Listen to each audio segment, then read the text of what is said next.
चाहूँगी नौजवानों की अगर हम बात करें तो हज़रत इमाम हसन अलैहिस्सलाम की ज़िंदगी, उनका किरदार, उनकी शख्सियत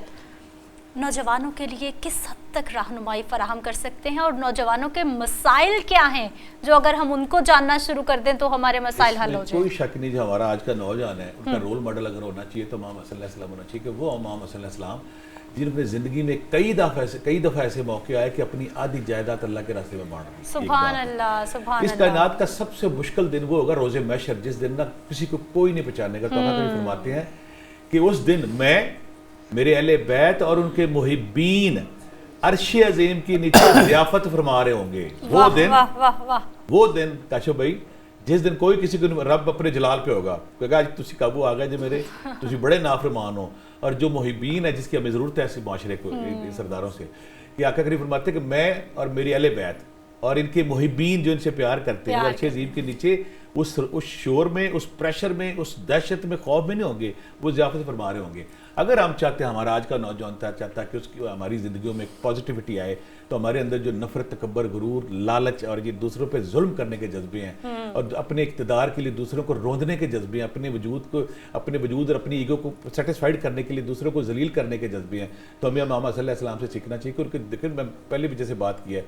मीर माविया के साथ जब खिलाफत का मसला बढ़ा तो आपने सुलह कर ली, किस लिए कि मेरी जो उम्मत है, मेरी जो कौम है, अगर मेरी सुलह ना हुई थी, इनकी आपस में जंगी होगी, जंग जुमल, जंग सफ़ीन हो चुकी थी, लड़ाई हो चुकी थी। तो हमें भी दरगुजर माफ़ी और दूसरों को एक्सेप्ट करने का जज्बा जब तक हम अपने अंदर नहीं लाएंगे, तो हमारी ज़िंदगियों में जो बिगाड़ आ गया, हमारे कुछ लोग जिन्होंने मुआशरे में वो बदअमनी पैदा कर दी है, वो तशद्दुद पैदा कर दिया, वो मुआशरे में वो मोहब्बत, अखलाक, प्यार ख़त्म कर दिया है। और हर इंसान के अंदर ना एक भेड़िया बैठा है जो ताक में बैठा है, जैसे कोई बंदा सामने आया मैंने उसको पढ़ जाना है। एक भेड़िया बैठा है, कोई सांप बैठा है, कोई फ़रौन बैठा है जो ना चाहता है कि मैं कोई मेरे सामने आए मैं उसको डसूँ। इमाम हसन अलैहिस्सलाम ने जो अमन बांटा है, जो प्यार बांटा है, जो सखावत बांटी, जो मोहब्बत बांटी है, वो उनकी तालीमात जब तक हम नहीं लाएंगे। देखें ना, वो सरदार थे पूरे उस माशरे के भी,